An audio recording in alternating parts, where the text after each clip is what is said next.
La glisse, freestyle, en avant et même en arrière. Et surtout, avec plein de bosses, essentiel pour des skieurs de la jeune génération.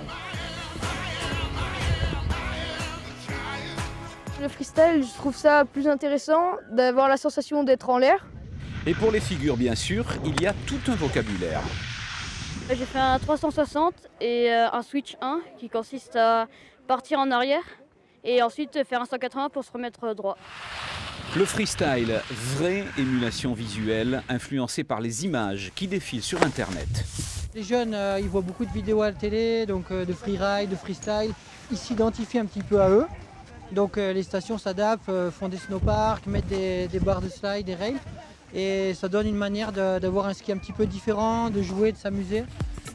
À Valberg, le snowpark est bien délimité hors piste traditionnelle et beaucoup de freestylers prennent désormais des cours. Ceux qui partent sur des 3, vous pouvez amorcer en léger chasse-neige. Et certains prennent aussi des gamelles sans être apparemment impressionnés. Ça dépend, il y a des gros sauts, oui, ça fait peur, mais après des petits sauts comme on peut faire des fois, ça fait pas trop peur. Ça fait un petit peu peur, mais après il faut se lancer et pas penser au danger parce que sinon on fait plus grand chose. Justement, pour ceux qui n'ont pas le niveau, voilà un énorme airbag, un coussin d'air amortissant qui permet aux plus novices de ne pas risquer un choc frontal sur la neige. Complètement. C'est Bien. plus sécurisant. Quand on a moins de maîtrise, je pense que c'est beaucoup mieux ça. Les stations de ski doivent donc proposer toujours plus de formules ludiques, de challenge. Les nouvelles formules de glisse font vraiment partie du décor et ne semblent plus réservées à des hyper spécialistes.